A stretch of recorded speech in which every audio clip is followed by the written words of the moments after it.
Vamos a dar comienzo, a darnos este enorme lujo de tener a Noam Chomsky con nosotros. Recordemos que, bueno, hablamos de un filósofo, lingüista, un referente del MIT, el MIT. A ver, él escribe, da charlas, da clases y sabemos que tiene una agenda extremadamente ocupada. Él en una oportunidad confirmó que tiene la agenda completa hasta 2016, por lo que le agradecemos su tiempo, la deferencia de compartir este Foro Internacional de Emancipación e Igualdad. Le damos la bienvenida a Noam Chomsky con un fuerte aplauso.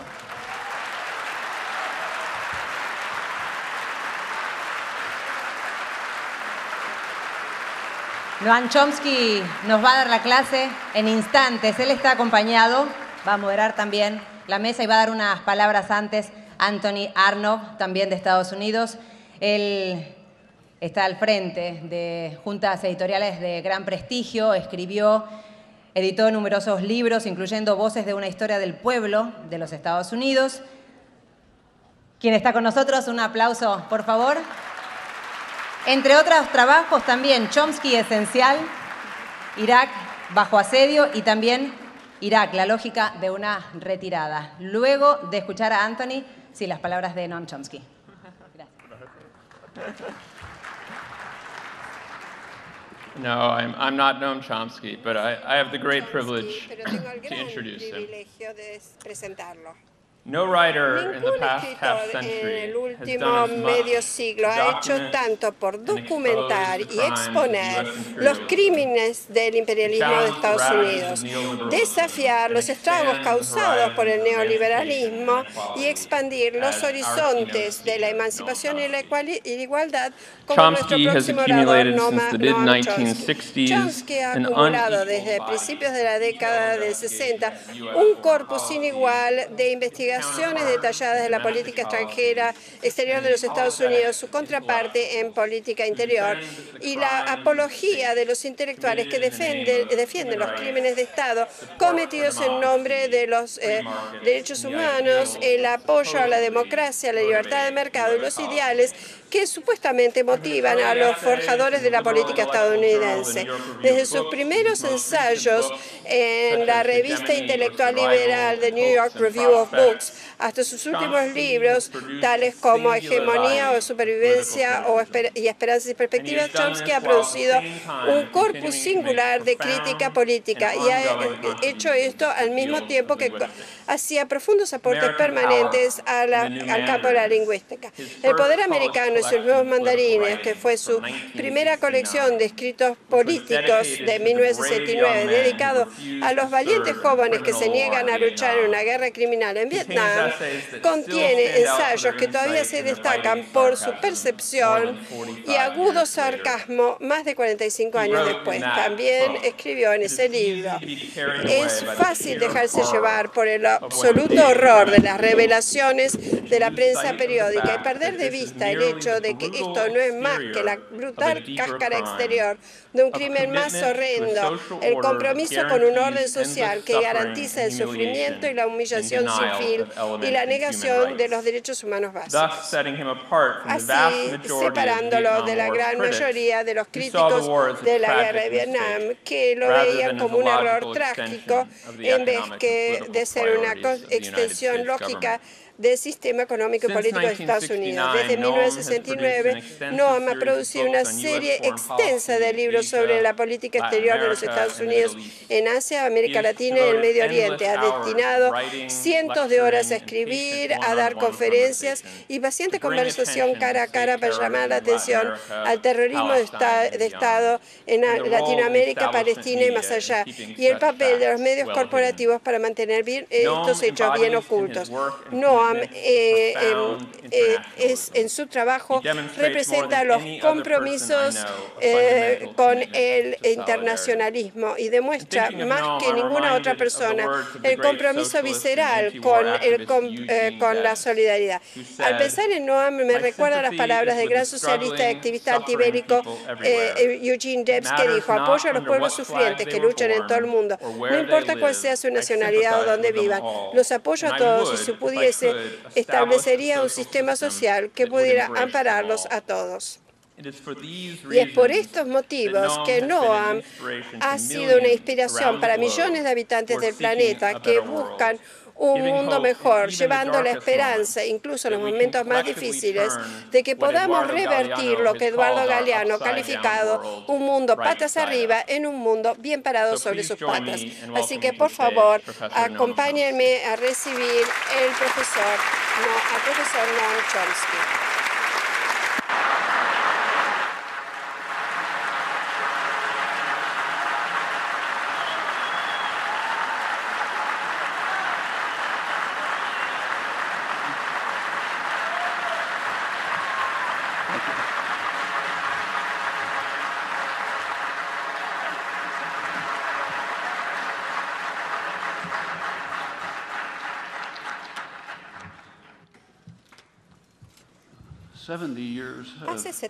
Han pasado 70 años desde el final de la guerra más horrenda en la historia de la humanidad.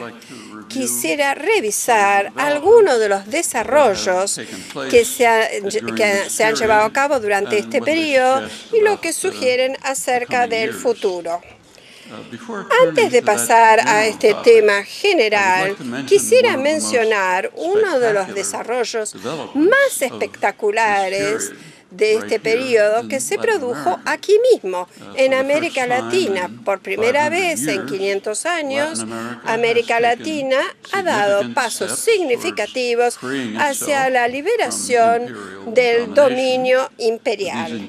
Esto incluye pasos hacia la integración significativa y hacia el enfrentamiento con problemas internos extremadamente graves que habían impedido el crecimiento saludable de lo que debería ser una de las regiones más dinámicas y prósperas del mundo. Estos son desarrollos de un significado histórico muy profundo que tiene una gran trascendencia para el futuro. Ahora pasemos a la evolución del sistema internacional en el periodo post-Segunda Guerra Mundial. Una buena manera de comenzar sería haciendo una reseña de las dos conferencias occidentales hemisféricas, de dos. Una en Chapultepec, México, en febrero de 1945, convocada por Estados Unidos, y la segunda en Cartagena, Colombia, la sexta cumbre de las Américas, que se llevó a cabo en abril de 2012. Las conferencias fueron radicalmente distintas en maneras que indican elocuentemente cuál es la evolución de los asuntos mundiales. En 1945, los Estados Unidos estaban en una posición de fuerza abrumadora sin precedente en la historia. Mucho antes de la guerra había sido la sociedad más rica del mundo, con ventajas sin par. Durante la guerra, las otras potencias industriales resultaron muy dañadas o quedaron casi destruidas, mientras que la economía estadounidense creció exponencialmente. La producción industrial se cuadruplicó, el desarrollo tecnológico del tiempo de guerra dio la base para el crecimiento que siguió. Los Estados Unidos tenían la mitad de la riqueza del mundo junto con un predominio militar sobrecogedor y una posición de seguridad que no tenía paralelo. Controlaba el continente, ambos océanos y las márgenes opuestas de ambos océanos, y ella sola poseía el arma definitiva, la bomba atómica. No es de sorprender que en esas circunstancias los planificadores de los Estados Unidos tenían la intención de organizar al mundo de maneras que satisficieran las necesidades de la economía de Estados Unidos, lo que significa las necesidades de los sectores sectores dominantes dentro de la sociedad de Estados Unidos, es decir, el poderoso sector corporativo. Y ahora voy a citar: los planificadores determinaron que en el mundo de posguerra los Estados Unidos deberían tratar de tener un poder sin cuestionamiento, detentar un poder indiscutido, actuando para asegurar la limitación de cualquier intento de soberanía por los estados que pudieran interferir con los planes mundiales de los Estados Unidos. Ellos desarrollaron una política integrada para conseguir la supremacía militar y económica para los Estados Unidos en el área grande, que incluía por lo menos el continente occidental, el ex imperio británico, que estaba cubriendo los Estados Unidos, y el lejano oriente, y la mayor extensión posible de Eurasia, sobre todo el núcleo industrial de Europa occidental. Estos planes fueron detallados y fueron implementados. Gran parte del trabajo fue realizado por el personal de planificación política del Departamento de Estado, dirigido por George Kennan, un prominente arquitecto del mundo de posguerra. Ahora, la principal tarea era conseguir el centro europeo, y un objetivo importante era restaurar el orden tradicional, que incluía los colaboradores fascistas, y destruir la resistencia antifascista, que tenía un peligroso compromiso con la democracia radical.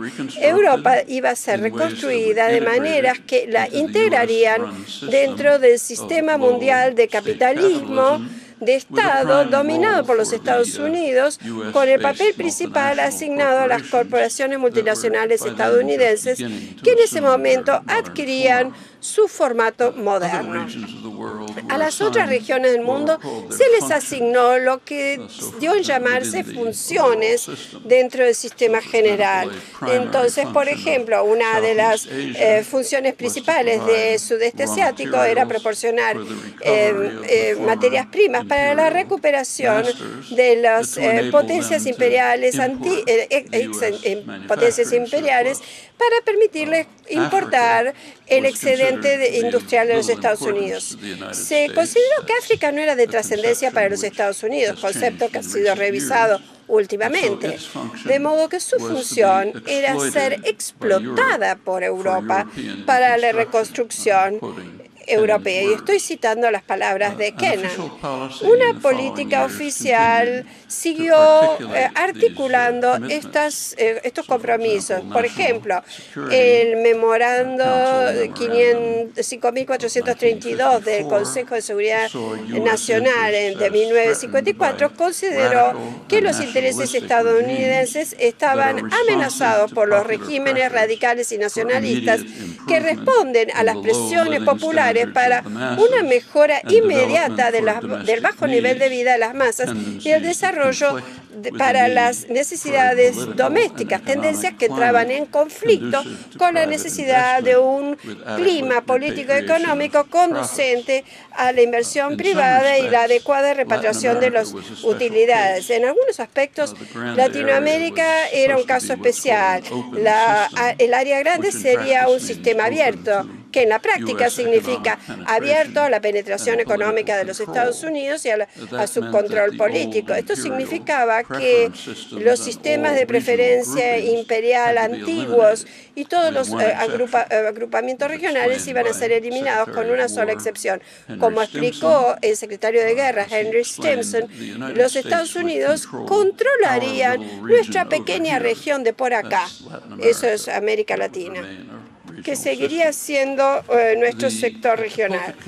La conferencia de Chapultepec de febrero de 1945 fue convocada por los Estados Unidos para fijar las reglas de juego para los países de la América Latina. Impuso una Carta Económica de las Américas que declaraba que el nacionalismo económico debía ser eliminado en todas sus formas, con la tácita excepción de los Estados Unidos, en donde se estaba aplicando mucho más vigorosamente que en años anteriores. La principal preocupación de Washington era la filosofía del el nuevo nacionalismo en América Latina, que procura una mayor distribución de la riqueza y elevar el nivel de vida de las masas, y sostiene que el principal beneficiario del desarrollo de los recursos de un país deberían ser los habitantes de ese país. Estoy citando documentos oficiales. Y esas ideas eran inaceptables. Como señaló Kennan, debemos asegurar la protección de nuestras materias primas, o sea, nuestras, aunque estaban en otro lugar, y los primeros beneficiarios debían ser los inversores de los Estados Unidos y no los habitantes del país. En estas circunstancias de 1945, la Carta Económica fue aceptada en América Latina y no es necesario revisar cómo se implementaron las políticas en los años siguientes. Entonces pasemos a la segunda de estas conferencias hemisféricas, la cumbre de Cartagena en 2012. Su resultado está bien resumido en un titular de la prensa jamaiquina que dice: la cumbre muestra cuánto ha decaído la influencia yanqui. La conferencia no pudo llegar a decisiones por consenso porque los Estados Unidos y Canadá estaban aislados en la mayoría de los principales temas. Uno era la incorporación de Cuba en la organización y el otro eran los pasos para revertir la guerra antinarcóticos de los Estados Unidos, que ha sido un gran desastre para América Latina. El anfitrión de la cumbre fue el principal aliado de Estados Unidos en América del Sur, el presidente Juan Manuel Santos de Colombia. Y él condenó abiertamente la política unilateral de los Estados Unidos de impedir el acceso de Cuba y pidió que se reconsiderara la destructiva guerra de los Estados Unidos contra las drogas. Fue apoyado por otros, incluyendo el presidente guatemalteco Pérez Molina, otro aliado de Estados Unidos. En ambos casos, los Estados Unidos y Canadá rechazaron las exigencias del hemisferio. Había otro tercer tema, el pedido de apoyo de Argentina por el conflicto de Malvinas. Y nuevamente los Estados Unidos y Canadá estaban solos en la oposición. Todo esto era inimaginable hace unos pocos años. El aislamiento de Estados Unidos y Canadá todavía queda más marcado por la formación de nuevos agrupamientos regionales, tales como el UNASUR y CELAC, que incluye a todas las Américas, aparte de Estados Unidos y Canadá. Los pasos recientes de Obama hacia la normalización de relaciones con Cuba ciertamente se ven impulsados por un esfuerzo para impedir el aislamiento total de lo que solía ser nuestra pequeña región de por acá, que hacía lo que se le decía en los viejos tiempos, pero no, ya no.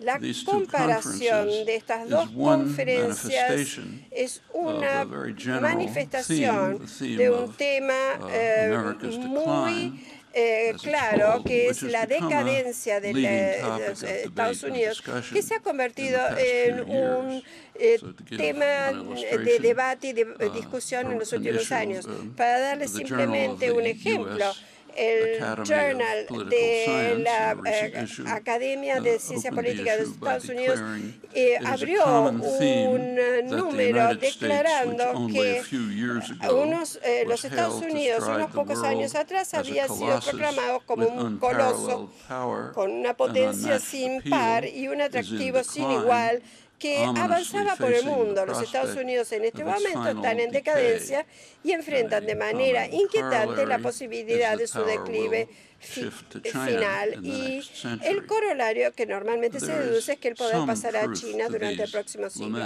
Hay cierta verdad en estas quejas, pero hay que esbozar ciertas salvedades. A pesar de su desarrollo económico y creciente papel internacional, China sigue siendo un país muy pobre que enfrenta problemas muy graves en su interior. El mundo ciertamente es cada vez más diverso, pero a pesar de la decadencia de los Estados Unidos, en el futuro próximo no hay contendiente para el poder hegemónico mundial. Más aún, la decadencia no es un fenómeno reciente. Ha estado en marcha desde que se alcanzara el punto máximo del poder de los Estados Unidos en 1945. En breve, la gran área comenzó a erosionarse muy pronto con la independencia de China en 1949. Que eso fue catalogado como la pérdida de China en el discurso estadounidense.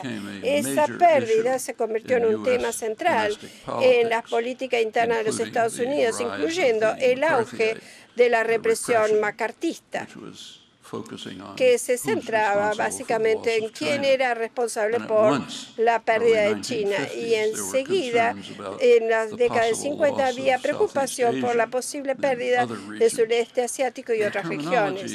La terminología es interesante. Uno solo puede perder aquello que uno posee.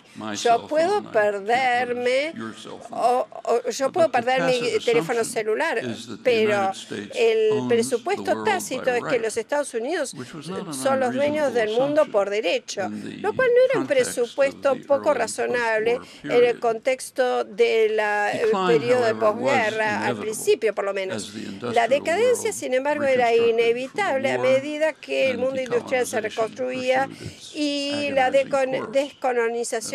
siguió su angustioso avance. Para 1970, la participación de la riqueza mundial de los Estados Unidos había bajado a 25%, lo cual era todavía enorme, pero había bajado mucho del 50%. El mundo industrial ya se estaba convirtiendo en lo que se llama tripolar, con grandes centros en los Estados Unidos, Europa y Asia, que en ese momento era Japón-céntrica y ya se estaba convirtiendo en la región más dinámica del mundo. Otro cambio importante se llevó a cabo cuando cayó la Unión Soviética y puso fin a la Guerra Fría. Y una de las mejores maneras de comprender la realidad de la Guerra Fría es considerar lo que pasó cuando terminó. Durante el gobierno de ese entonces de Estados Unidos era de Bush y declaró que las políticas no se modificarían demasiado, pero con pretextos distintos. Entonces, el gran establecimiento militar se mantendría, pero no para defendernos contra los rusos, sino más bien para confrontar la sofisticación tecnológica de las potencias del tercer mundo. Si lo saben bien, uno no tendría que reír demasiado a esto. De la misma manera, sería necesario mantener la base industrial de la defensa, es decir, un eufemismo por industria de avanzada, que depende en gran medida de los subsidios e iniciativa gubernamental. Las fuerzas de intervención debían mantenerse apuntadas al Medio Oriente, donde los problemas graves ya no podían ser atribuidos al Kremlin. Estoy citando, esto iba en contra de 50 años de engaño. Se reconoció silenciosamente que los problemas siempre habían sido debidos al nacionalismo radical, es decir, intentos de los países de seguir un curso independiente que violaba los principios del área grande. Los principios mismos no se modificaron. El gobierno de Clinton consiguió el poder poco después y declaró, y cito, que los Estados Unidos tienen el derecho de usar fuerza militar en forma unilateral para asegurar el acceso irrestricto a los mercados clave, a los recursos energéticos y recursos estratégicos, y que los Estados Unidos deben tener fuerzas militares desplegadas en posiciones de avanzada en Europa y Asia para forjar las opiniones de los pueblos acerca de nosotros y también para afectar los eventos que pueden impactar sobre nuestro sustento y seguridad. Y esto es el gobierno de la década de los 90. El destino de la OTAN también es revelador. En lugar de ser reducida o eliminada, como la propaganda nos hubiera conducido a esperar, la OTAN se expandió al este, en violación de las promesas orales a Mikhail Gorbachev. Cuando él se quejó, se le dijo que nada estaba por escrito y las implicancias eran que si era lo suficientemente ingenuo para creer las promesas de los funcionarios norteamericanos era su problema. En ese momento, la OTAN se había convertido en una fuerza de intervención global bajo el mando de los Estados Unidos, con la tarea oficial que había sido cambiada, no de detener a los rusos, sino controlar el sistema energético internacional, las vías marítimas, los oleoductos. Tendría que ser una fuerza de intervención americana. Continuó la decadencia porque se perdió Sudamérica. Y esto era lo suficientemente serio, pero incluso más serio serían los movimientos hacia la independencia del Medio Oriente. La planificación después de la Segunda Guerra Mundial reconoció que el control de los recursos incomparables del Medio Oriente daría un control sustancial del mundo.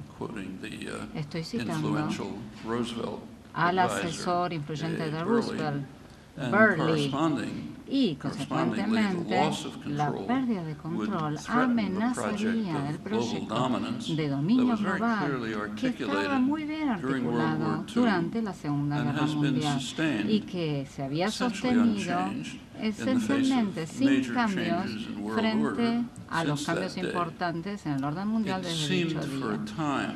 Pareció durante un tiempo que la primavera árabe podía llegar a un resurgimiento del nacionalismo independiente. Se hicieron todos los esfuerzos para evitar esto. Primero, Francia lo hizo en su dependencia tunecina, después Estados Unidos, Inglaterra, en sus dominios tradicionales. Estados Unidos ahora está apoyando la dictadura brutal del general Sisi, que está conduciendo a Egipto a uno de sus días más oscuros. En las dictaduras petroleras, los tibios intentos reformistas fueron rápidamente aplastados y el resto de la región desde entonces ha caído en un terrible desastre. Pero los estados más importantes todavía siguen en la mano. Mencioné antes que el tema impulsor de la política de Estados Unidos a lo largo del periodo, por supuesto heredada de los precursores en gestión global, era la preocupación, o fue la preocupación, sobre lo que se llamaba nacionalismo radical, es decir, nacionalismo independiente que sucumbe a la falacia, y cito una vez más, la falacia de que los primeros beneficiarios del desarrollo de los recursos de un país tienen que ser el pueblo de ese país. Y tiene que ser, inversor de Estados Unidos, una idea intolerable. Esto también se aplica en el país, lo que lleva una guerra constante por las clases empresariales conscientes, altamente conscientes, contra su enemigo doméstico, la población en general. La ola de democracia radical que barrió gran parte del mundo durante la Segunda Guerra Mundial llegó a las costas de los Estados Unidos también y ameritó una respuesta dura para restaurar la obediencia y socavar las medidas o esfuerzos reformistas del New Deal. Este coletazo comenzó cuando terminó la Segunda Guerra Mundial, confiando en la histeria anticomunista de los primeros años de la Guerra Fría, invocando la pérdida de China y el control de Rusia de sus dominios de Europa del Este, que replicaba lo que Estados Unidos y sus clientes estaban haciendo en sus vastos dominios en otras partes. El ataque contra la población fue ralentado primero por el compromiso de las nuevas reformas del New Deal y por el boom económico de las primeras décadas de posguerra, que se basó principalmente en el dinámico sector estatal de la economía y se llevó a cabo dentro del marco regulatorio del capital y las finanzas del sistema de Bretton Woods. Para fines de la década del 70 esto estaba cambiando. El ataque neoliberal comenzó a adoptar una forma, se aceleró durante los años Reagan-Thatcher, persistió después de ellos y se convirtió en un ataque mundial sobre los derechos humanos básicos y la democracia. Con el colapso de la regulación, las crisis financieras comenzaron por primera vez desde la depresión a aparecer. Para los perpetradores, las instituciones financieras, los bancos, las crisis no son un problema muy serio, porque hay una política de gobierno gubernamental tácita que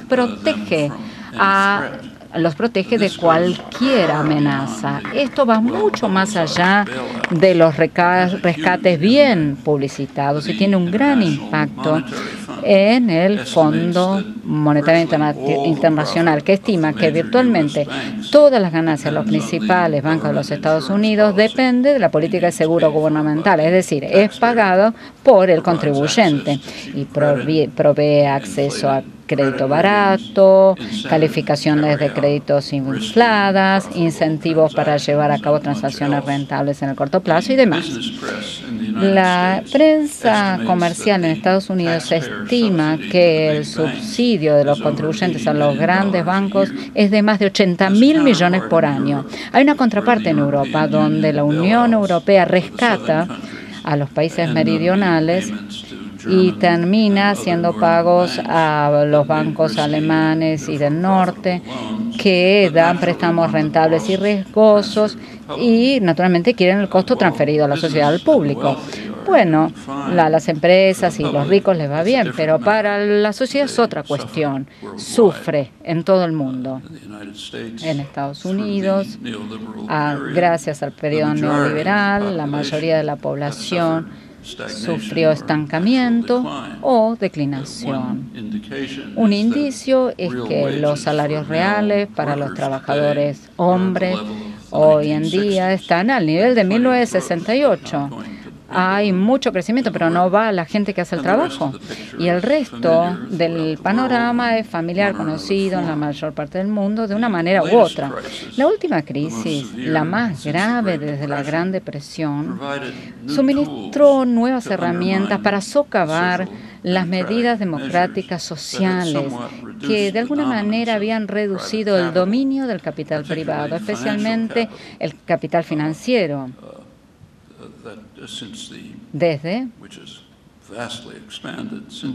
Que se ha expandido muchísimo desde la ruptura del sistema de Bretton Woods. Estas herramientas han sido utilizadas con gran efecto en Europa bajo el impulso de los bancos alemanes y la burocracia de Bruselas. En base económica, las políticas de austeridad durante la recesión han sido desastrosas, como incluso el FMI reconoce, pero en términos de la guerra de clases están teniendo éxitos en erosionar el estado de bienestar y la democracia popular que no les gusta. América Latina ha estado a la vanguardia en luchar contra el ataque neoliberal. Esto lo demuestran nuevos movimientos que surgen también en Europa del Sur, Syriza en Grecia, que ha sido brutalizada por las políticas de troika salvaje, y Podemos en España, donde la población también sufrió muchísimo por las políticas de rescate y austeridad bancaria. Ahora, el sistema capitalista estatal global está en uno de sus periodos de crisis peores. Los resultados, como siempre, dependerán de cómo el público responda. No quiero concluir sin al menos mencionar el hecho de que la crisis es mucho peor que lo que yo he descrito. Todos, con los que tenemos los ojos abiertos, comprendemos que la especie humana está como al borde del precipicio, peligrosamente cerca del suicidio virtual. Hay dos sombras oscuras que se ciernen sobre todo lo que nosotros discutimos: la guerra nuclear y la catástrofe ambiental. El Dean de la Atomic Science habla del reloj del apocalipsis, que hace una semana se movió 2 minutos más cerca de la medianoche. Y la medianoche es la destrucción última. Y esto es lo peor desde hace 30 años, desde la década del 80. Y cada una de estas amenazas, la guerra nuclear, la catástrofe ambiental, está creciendo gravemente. Han pasado 70 años desde la civilización más avanzada, desde que la civilización más avanzada creara los medios de destrucción última y los aplicara con efectos horrendos. Si miramos hacia atrás toda esta historia, como si fuéramos planificadores de armas nucleares, el ex jefe del Comando Estratégico de los Estados Unidos, General Lee Butler, concluyó que hasta ahora hemos sobrevivido a esta era nuclear gracias a alguna combinación de destreza, suerte e intervención de Dios. Y sospecho que lo último ha sido en gran proporción. Cualquiera que revise esta historial pasmoso puede entender fácilmente estas palabras. Es un registro de cientos o quizás miles de cuasi accidentes, algunos de ellos solo evitados momentos antes de que ocurriera el desastre total, y también de decisiones choqueantes de líderes políticos.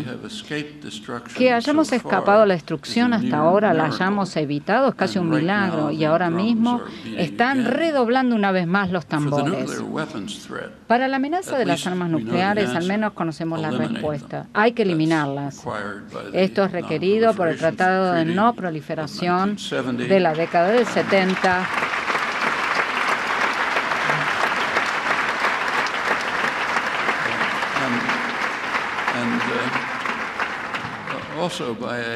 Y también por la menos conocida decisión de la Corte Mundial de 1996, que ratificó esta obligación del Tratado de No Proliferación, que dijo que es una obligación jurídica.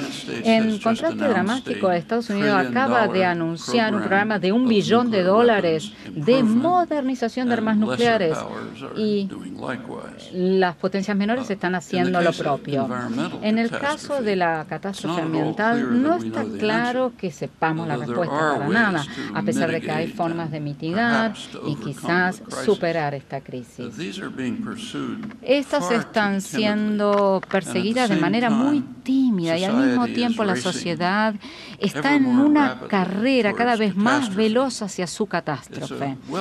Es un resultado bien probado de la ciencia contemporánea de que casi todos los combustibles fósiles en el suelo deben quedarse allí si nuestros nietos han de tener alguna esperanza de sobrevida decente. Mientras tanto, las corporaciones energéticas principales están dedicando todos sus esfuerzos a extraer la última gota posible de combustibles fósiles. Los gobiernos están abriendo nuevas zonas de extracción y subsidiando a las industrias letales. Y los medios se muestran eufóricos acerca de las maravillas de la nueva tecnología que acelera esta carrera hacia el desastre. Todo esto es exactamente lo que deberíamos esperar dentro de la lógica de las sociedades de mercado. Entre las numerosas fallas de mercado, como dicen los economistas, tenemos la ignorancia de las externalidades, es decir, el impacto de una transacción en aquellas personas que no están involucradas en esa transacción. En este caso es el impacto de la extracción de los combustibles fósiles en nuestros nietos. Una deficiencia que no es meramente perjudicial en este caso, sino también letal. En nuestras plutocracias globales, que se llaman democracias, es de gran importancia entender el pensamiento de aquellos que la prensa empresarial llama los maestros de la humanidad, la élite bancaria corporativa. Ellos tienen una reunión anual en Davos, Suiza.